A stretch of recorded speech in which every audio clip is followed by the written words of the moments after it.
Good afternoon, hockey fans. How's it going? Welcome to the Odd Man Rush, brought to you by Intense Nutrition, coming to you live on the 5 Reasons Sports YouTube channel. My name is David Zwerk. I'm your host. I cover the Florida Panthers for Local 10 here in South Florida, and now for 5 Reasons as well. So it's good to be with you today. And so it's been a week on the road, right? The Panthers have had an interesting time. You get out of St. Louis with a point.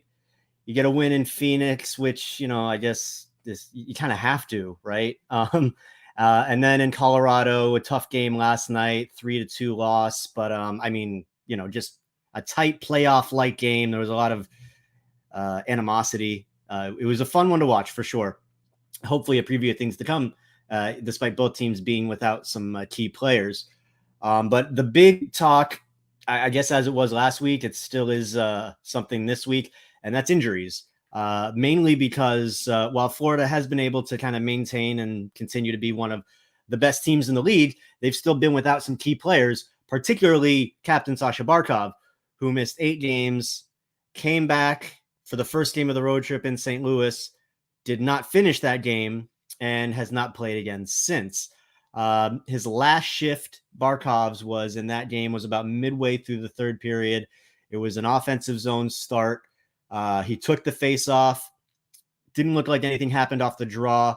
He came into the near side boards into a bit of a collision, came off it, got bumped a little bit before the puck exited the zone. And you could kind of, it looked like he was something with his left arm shoulder area. He looked like he was kind of favoring that area. He was going to the bench, but then the puck came into the D zone and he had to shift back and play defense for a second.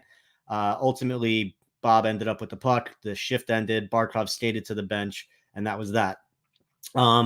He did practice at the team's next practice, which was 2 days later in Arizona. They had the day off after the Blues game, and then they practiced in Arizona. I want to say it was Thursday. But either way, he was on the ice for that practice. Afterwards, Andrew Brunette said that both he and Anthony Duclair, who we'll talk about in a second, were hopeful for the game in Arizona. Just would depend how they felt. But then the next day it was, well, they didn't feel that good, so neither of them played. But the thing is, Barkov hasn't been on the ice since, at least to take part in a regular practice or skate. He very well could be skating on his own, as he did a lot when he was injured the first time, when he was out for the 8 games. But either way, not really what you want to see from your captain. It's troubling. Hopefully they're just being super cautious, which they absolutely have afforded themselves the right to be, considering they've played so well, regardless of who was in or out of the lineup. And he's still considered day-to-day for now. The team will be back on the ice tomorrow, Tuesday, for a morning skate. I'm assuming they're off today after playing last night. So I would guess that they're going to have a morning skate tomorrow. And that's going to be the first time that we'll have a chance to see if he's back on the ice or question Andrew Brunette on what the dealio. So beyond Barkov, Anthony Duclair, he's now been out for several games, but he's been skating. He's been skating for about a week. He's been a full participant in practice. He's been practicing on a line with Carter Verhaeghe, which kind of leads you to think that, once everybody's healthy, we're going to get back to the top line that we saw downright dominant early in the season. And I'm going to talk in a minute about how the lines could all shake out once the injuries subside. I'm sorry, I got a little distracted because we got some breaking news in the moment there that the Panthers claimed Jonas Johansen, I want to say, from Colorado. So gonna have to get into that at some point. But I guess it's another depth move. However, it kind of makes you wonder, as we're talking about injuries, right? Maybe there's more to one of these. So anyway, Anthony Duclair, he's been skating, he's been practicing, setting back up for that top line. The last 2 games of the road trip, Bruno said both times that it was possible that he would play. So just leads you to believe that he's pretty close. Just how close, TBD, right? Hopefully back home treatment, home cooking, sleep in your own bed, back at the FLA Live Arena. Hopefully that all culminates in these guys getting back on the ice and doing their thing. Unfortunate injury. Maxime Mammon appeared to be nicked up. He did not miss a shift in Arizona. He played the entire game in Arizona and played, he's been playing pretty well the last few games. but he wasn't on the ice for practice the next day in Colorado. He missed last night's game against the Avs. And Bruno just said he, like Duclair, like Barkov, they're all just kind of day-to-day right now. So, I mean, look, day-to-day is better than week-to-week, and it leads you to think that it's nothing major, but it's just like, I don't know, it just feels like the snowball effect right now. Like it's just injuries. And, fortunately, the Panthers are one of the very few teams in the entire league that could kind of withstand these kind of injuries and issues just because of the ridiculous depth, at least in the forward lines, that Bill Zito has built up. Now, if they were getting injury after injury on the back line, they'd be in some trouble. There's as we've seen, the depth isn't nearly as vast as it is with the forwards. One final injury update on Mason Marchment, just is that before they left for the road trip, he was seen on the ice, which we hadn't seen him in a while. So it was good that he was out there. I believe it was Jameson Olive of FloridaPanthers.com who saw him practicing or skating before a Panthers practice. And it's just a good sign. And basically it tells you that there's progress being made, right? And for a guy who really, every time we asked about him, it was just kind of like, nope, it's the same thing. We're just waiting, hoping that he gets back soon. And, we're the treatment and yada, yada, yada. It's good that he's, taking that big step and he's back on the ice. He's still considered week to week. That he'll just be a super amazing addition. When you think about the depth has been there despite a guy like Marchment being out of the lineup, who's basically kind of like a Swiss Army knife in that Panthers forward ranks. Again, it's just a testament to what they've built up. Now, what does a healthy lineup mean for the Panthers? Well, right now it means that like a guy like Owen Tippett could be, the odd man out. You wonder who else is going to shake loose. It's hard to really imagine like Owen Tippett or Frank Vetrano, these guys ending up as healthy scratches, but it's kind of trending in that direction. Unfortunately, that neither guy has really been able to step up and produce much of anything of late. While they do, they do push pace as, most of the guys in the team can do, and they both have skill. When everybody else around you is producing and just kind of having a positive impact on the game, and other guys are coming into the lineup, Ryan Lomberg, I think he's no longer a roster bubble guy, at least, for the time being. It's been like a month now that he's just been playing great game in and game out. And that whole fourth line of Lomberg, Luosterainen, and Hornqvist is, we've talked about it. They've been the most consistent line the Panthers have had on both ends. So you're not going to mess with that right now. With guys like Joe Thornton and Patrick Hornqvist, you think, okay, you can give them, maintenance days off here or there, which, we've seen with Thornton of late. You would assume that, Hornqvist, while he's kind of been heating up lately, you don't want to take him out of the lineup. At some point during the season, it'll be an opportunity, to give him a little rest, because ultimately you want everybody at tip-top shape. You want everybody well-rested when the playoffs get here, because that's, what it's all about. I know as Panthers fans, as followers of the team, we don't really have that mindset yet of, the perennial playoff team and preparing to get there and to make a push. It's always just been about getting into the playoffs. So we can enjoy getting that transition from, forgive it, loser mentality to cup contending mentality. Pretty nice. So real quick, I do want to talk about the healthy lines, what they could look like before we get to our guest. So I don't even think I mentioned yet, we're going to have George Richards on the show from Florida Hockey Now, guy who's been covering the Panthers as long as anybody. Since the dinosaurs roamed the earth, he's been covering the Panthers. He's going to join the show in a few minutes, and we're going to have some fun. So yeah, healthy lines. Obviously, they're back to the top line of Verhaeghe, Barkov, and Duclair. They were ridiculously good at the beginning of the season, and I'm excited for the prospects of that. The second line, right now you've seen Sam Reinhart kind of take that next step. So he's been up there with Huberdeau and Bennett, which has been the de facto top line right now. So you think that would go to, be like a 1A, 1B situation. But it's really nice to see that Reinhart has claimed that spot, and he's really come into his own of late, which we expected him to. The third line will be interesting because, like I said, you don't know where Owen Tippett's going to end up. You don't know where Frank Vetrano's going to end up when like Mason Marchment comes back. Maxine Mammon has earned a spot on that line. The only thing for sure is that Anton Lundell, that's the highest he's going to get right now, but he's certainly earned that spot. And fourth line wise, as I said a few minutes ago, you don't touch Luosterainen, Lomberg, and Hornqvist just because they've been so good and so consistent. And it's just going to be interesting to see how it plays out when like Marchment comes back. Eventually Noah Chari's going to be back. And there might be other moves to be made as well. All right. So real quick, I'm going to get to George Richards. He's going to pop on the show in just a second. But first, I do want to talk to you about this show sponsor, Intense Nutrition. They are located at 2540 North University Drive in Coral Springs, just a few minutes away from the Panthers ice den. Look, if you're looking for big box, good prices, but the personal touch of a local business, you need to stop by Intense Nutrition, where you're going to get superior quality and superior service. They have an amazing staff that's going to take care of all your vitamin and supplement needs. They'll work one-on-one with you so you can create your own specific stacks for whatever you need, whether you're an aging guy like I'm getting to be, a peaking athlete like I like to think I once was, or if you're just looking to fight off the cold and flu season, which I always am. They also at Intense Nutrition offer this amazing program called the Intense Cleanse and Detox, where you can lose between 10 and 15 pounds in just 10 days. Yeah, I'm considering it. Whatever you need, pre or post workout regimens, they've got you covered at Intense Nutrition. Like I said, they're located at 2540 North University Drive in Coral Springs, on the corner of University and Royal Palm, or you can just give them a call at 954-775-0257. That's Intense Nutrition. And now we're going to get intense because one of my favorite guys in the world is going to join the show, and that's George Richards, who covers the Florida Panthers for Florida Hockey Now. And I just love the vintage baseball card backdrop that is now got Christmas lights. George, holiday season, huh? Ho, ho, ho. How are you, David?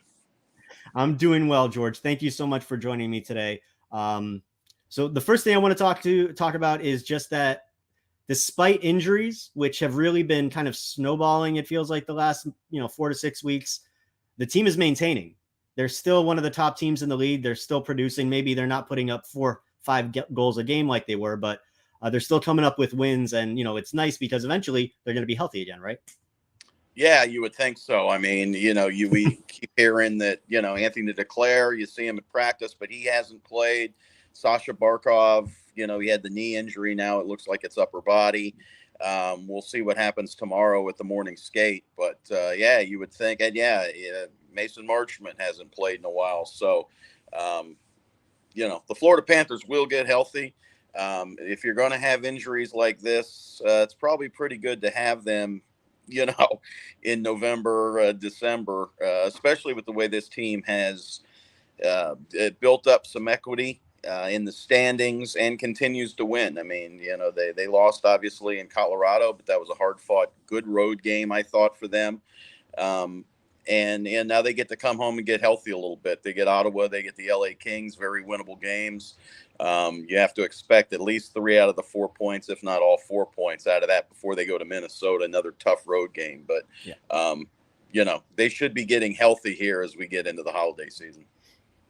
And once they do get healthy, I was just talking about before you came on, like how the lines could shake out once that happens. I mean, you have to assume that the top 2 lines are pretty well set with Verhaeghe, Barkov, and Duke, and then Hubie, Reinhart, and Bennett.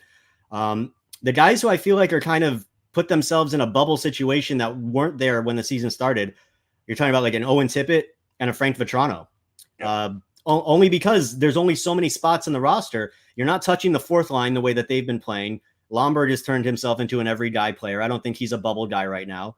The same as with Luosterainen and Hornquist. With Hornquist and Thornton, eventually you're going to get them some time off just to rest them for the playoffs. Right. But it's just kind of funny how guys like Vetrano and Tippett, who Tippett was thought is like, taking over that second line spot, they really haven't grown with the team the way that everyone else has. Yeah, and I think when you look at Tippett and you look at Vetrano, those guys are very, those guys are scorers when they're rolling. And right now they're just not. And we've seen it over the years with Vetrano especially.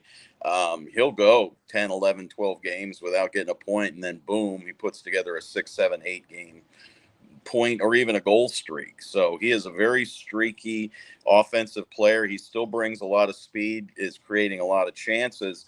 But the production just isn't there. And yeah, you're right. This is the deepest team the Florida Panthers have ever had. That's why they're able to sustain losses to guys like Declare, Barkov, Mason Marchment, even a guy who a year ago we didn't even know. And it just shows how valuable he has been to the Panthers. Last December, who who knew anything about Mason Marchment, really? And now he's a pretty valuable part. So that said, yeah, guys are going to have to sit. The Panthers want to manage Joe Thornton's minutes. Yeah. When he's in there, he's productive. But he's also 42 years old, and you do need to manage those minutes. And then when these guys get healthy, you're going to be able to do that. But I do think that right now, if everybody came back tomorrow, I think the scratches are Frank Vetrano and Owen Tippett, the way they've been playing lately. It's just a testament to how far the Panthers have come in the last 2-3 years, because they used to be a team that could maybe afford to have a streaky guy in the lineup, maybe because there wasn't anyone to push him out. But now, if you're a guy who can't put together, some production over a course of a week, suddenly your roster spot's on, it's at risk. Yeah, and you look, you saw last night's game. Owen Tippett was all over the ice. I mean, he was all over the place doing things. He just wasn't putting the puck in the net. Frank Vetrano, you saw him, create a chance or two in that game and through the road trip. But, at some point you've got to start putting the puck in the net. You got to start getting some points. Vetrano doesn't get a lot of assists. He does get a lot of goals. We'll see what happens. But right now, they're rolling with what they've got. They'd much rather have, Declare and Barkov back in there and Marchman as well. It'll be interesting to see how everybody's integrated once the healthy guys come back. And who knows, maybe you've got some guys right now playing a little hurt that maybe you could rest, that are playing right now because they almost have to. Well, if they can get to that point where they're, mostly healthy and they've got a little bit of an embarrassment of riches with the extra guys, it kind of tights you into, well, we're going to have a trade deadline coming up in a few months. This is a team that, we know that Bill Zito likes to add depth on the back end more than pretty much anything else. And it's kind of a place they're lacking. It's the one main area that I find concerning, because if you can lose a Barkov or a Duclair and still do okay. You can't lose a Weeder or an Ekblad right now. That would cause a huge hole on that back end. Can you think of any moves that can be made between now and the deadline aside from defense, or is that probably the main place that they'd want to focus? No, I think that's the main thing that they're going to focus on. I think we talked about this when the season started, that if you could point to one problematic area within the Panthers, it was their defensive depth. You really like their top four, and I think they've gotten some good play from the 5-6 guys too.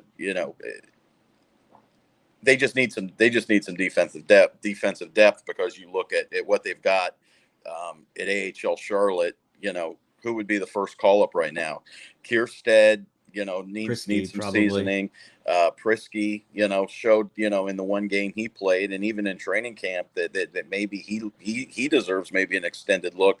But that's not optimal right now, not for this team. Bill Zito has gone after defensemen in the past. He's going to do it again this year. They're going to try and find guys like they found last year. I mean, what a great find Gus Forsling was. We didn't know him a year ago today. And here he is, a valuable part of this team, where if he goes down, you see a noticeable drop. So I expect, by the time the trading deadline comes, the Panthers will have 4 or 5 guys on the injured list, just so they can squeeze some people in. Because once the trade deadline is over, there are no more roster limits as long as you stay under the salary cap. So the Panthers might be able to make some moves, circumvent some things there, put guys on the roster for 3:00, and then all of a sudden everybody's healthy again at 3:01. So we'll see what happens. But right now, the Panthers are great offensively. Obviously, they could add some more forwards. Sure. They're always looking to improve this team. And if there are some players out there that they feel like can fit into this team, they're affordable, and maybe you're just rentals, because the way the salary cap is looking for the Florida Panthers next year, I don't see them taking on long-term deals. I think those long-term deals were handed out this year to the extensions, to Sasha Barkov. They've got to worry about Jonathan. One more to go.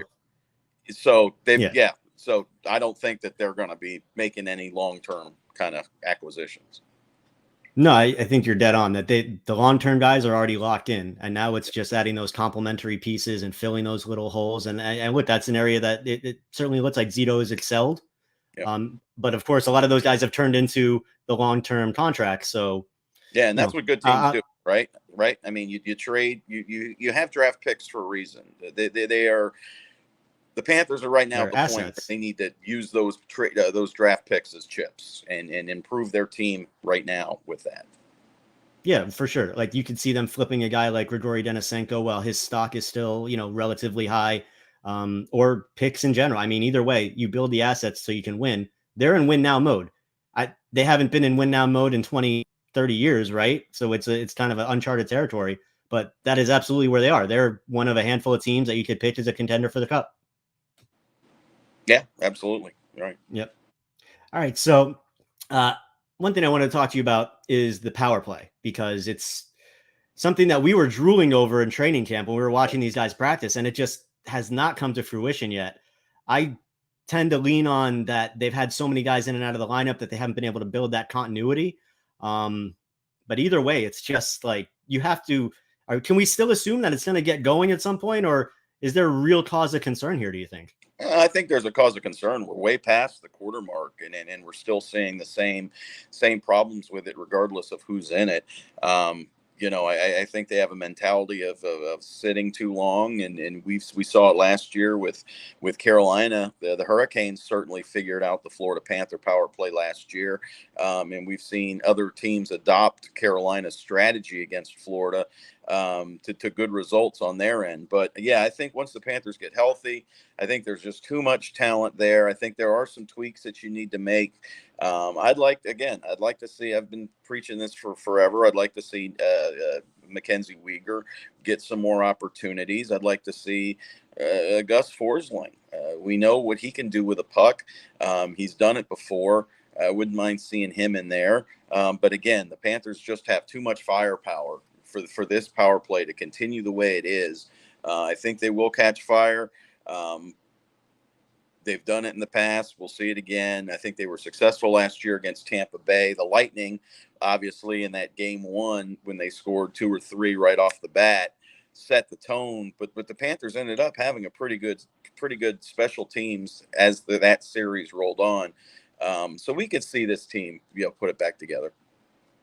Now, briefly we saw, but Barkov was actually being used as the point quarterback on the power play. Yeah. I've kind of been thinking more in terms of going the opposite direction and like what you're saying, go maybe put 2D out there, go back to the basics, and then build from that. The idea of Barkov quarterbacking to me is intriguing because, I mean, he's going to see the puck a lot, but you're also moving him as far away from the net as he could be, where he's, Right. your most skilled guy on the ice. What was your thought when you saw that? That's really what I wanted to know. I always like to see Sasha Barkov with the puck. I mean, he definitely knows what he's doing. He doesn't lose the puck. You're not gonna lose the puck in transition if he's back there, because he's such a puck hawk. But yeah, I don't think that's probably the best place for him. He will pick up some assists. He'll lose the goals. But all he cares about is the success of the power play. We didn't get to see very much of it because he came back for the one game. I think that's something that intrigues the Panthers. They're probably going to try that when he comes back. And I think that's a good. I think the more Sasha Barkov has the puck, the better. And we'll just have to see what happens with that. But we haven't seen enough of it to make any kind of determinations. Yeah, no, it's true. And look, at the end of the day, as you said, success is the only thing that really matters. Right. I do want to touch on the goaltending. You have covered Bob longer than we have, just as you had him also in Columbus. So you've seen different elements of his game. Are we seeing a real turning of the corner with Bob this season? Like, is he getting to be what we hoped he would be, do you think? Obviously, he started the season spectacularly. He looked great, and he kind of regressed a little bit. Now it's maybe turning around. I mean, he played great last night in Colorado. Yeah. He had a really good road trip overall, really. So what are your thoughts on Bob long term? Yeah, I think Bob looks really good. I think he obviously worked on his game. I think the after the first season, I think especially me, I thought Bob played a lot better than his numbers showed. I thought that the defense really let Bob down in year one here in Florida. And I was a staunch defender of Sergei Bobrovsky because there were games in that first season where he gave up 4 or 5 goals or something. And I was still saying he was one of the best players on the ice for the Panthers because he was just getting hit from all sides and probably should have given up 9 or 10 goals. I didn't say that last year. I thought that Bob regressed last year. I think the defense was improved and Bob wasn't. This year, I think Bob is back to playing the way he was in Columbus. He's you're the goalie guy, but I think technically he seems so much cleaner. He's not fighting the puck. He looks strong. He's playing the puck very well. There's no mental. If a puck comes his way and he'll go and play it in traffic and get it out of there. He's not making very many technical mistakes, as far as I can tell. He's playing bigger in the net. That was one thing I think that was so frustrating the last 2 years was you've got this big guy playing small. And really getting low and getting beat low and high. And there was just so much net that was open. You're not seeing that this year. So long story short, I think Bob has really worked on his game over this summer as much as he talked about getting away from hockey and going to learn the guitar and how to cook and all that stuff during the off season. There was obviously some work being done because he looks like a completely different goalie than we have seen in the first 2 years here in Florida. Yeah, I just think, I mean, you hit on it precisely what I've seen. I think it's just Bob getting back to basics. Like I was just saying, about the power play. He's using his size. He's challenging more instead of trying to rely on his reflexes. And he's just letting the puck hit him. And he's definitely not retreating into the net. That was, you're right. No, for sure. Challenging. He's coming out, playing big. He did a lot of retreating the last couple of years. And maybe that was some gun shyness with the Florida defense. Maybe he wasn't completely sold after that first season. It's hard to blame him, but I thought the defense was improved last year and Bob wasn't. So yeah, I think it goes hand in hand. I think Bob is trusting his defense more, which is allowing him to come out and challenge more and to feel more comfortable with really trying to take that first shot. And look, the results are so far so good. Yeah, we definitely saw that with Chris Drieger, right? Chris Drieger loved it, the way the defense played, but the defense played better in front of Driegs than they did Bob. But Driegs was also not afraid to let the defense do their thing. I got it. We got it together, and I think Bob was trying to do too much. And no, that kind of exactly what I was going to get into. My next point is Spencer Knight, him being there. We've talked about this, how maybe like that, even though Bob would never say anything, maybe having the heir apparent to push him is kind of another element that's got Bob on his toes. But I mean, Spencer Knight this year, I think it's been an expected year for a 20-year-old playing his true rookie season, more than it's what maybe we expected after seeing Spencer Knight dominate at every level last year, including the Stanley Cup playoffs. It's going to be a process with Knight. I think he's been fine. Just not spectacular. And that's okay. I agree. I think, he's a 20-year-old goalie. This is his first pro season. Last year he came straight out of college, took a couple weeks off, just practiced and everything, got thrown in, had a great game, had a great run last season with the Panthers. And obviously the highlight was Game 5 against the Tampa Bay Lightning in the playoffs, when, he kind of took that national stage and in a series that everybody in hockey was watching, and he was very good.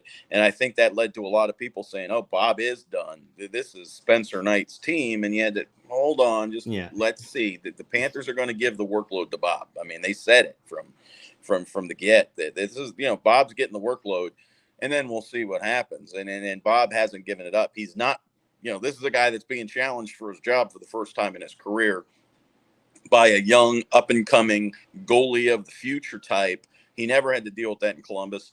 He hasn't had to deal with this since Philadelphia when he was the up-and-coming goalie of the future with the Flyers, and they end up trading him to Columbus. He's responded exactly like you'd want a veteran guy with the pride that he has. A lot of people, he's making this guy is a pro. He's one of the top goalies in the league when he's on. And we haven't seen that last 2 years. I grant you that. But he's as good as you get. That's why the Panthers went after him. They felt like the one thing that was missing from this team was a blue chip goalie, and he was the blue chip goalie they went after. He's looking like it now. As far as Spencer Knight goes, great experience for him. Maybe should he be playing more in Charlotte? Yeah, maybe you'd like, but he's learning so much here at the NHL level. Everything's good, I think. Yep. And that's a great way to end it, George, on a green note. But thank you so much for joining me. It's George Richards from Florida Hockey Now. You can follow him on Twitter at George Richards. You can get all his awesome work at FloridaHockeyNow.com. And you must subscribe to the Florida Hockey Now YouTube page. Some great content that George is putting there every day. Smash that subscribe button. George, thank you so much for joining me today, and I'll see you tomorrow morning. All right. Thanks, David. Be good. All right, brother. And yeah, so that's going to do it for our latest episode of Odd Man Rush. I can't believe how fast these things go by. It's pretty awesome. But yeah, that's a wrap for this week's episode of the Odd Man Rush, brought to you by Intense Nutrition. Thanks again to George Richards for coming on the show. As I said, you can get all of his awesome work at FloridaHockeyNow.com. Subscribe there. Subscribe to his YouTube page. Follow him on Twitter at George Richards. Also, a big thank you to my amazing producer, Manny Chang, for doing such an awesome job. Always, he's amazing for 5 reasons, and I'm blessed to have him working with me. And then finally, thank you to everybody who's watching, commenting, tweeting. Please keep the messages coming. I really love hearing from you guys, and I appreciate all the feedback. So yeah, that's it. Until next time, I'm David Dwork on the Odd Man Rush. Be well.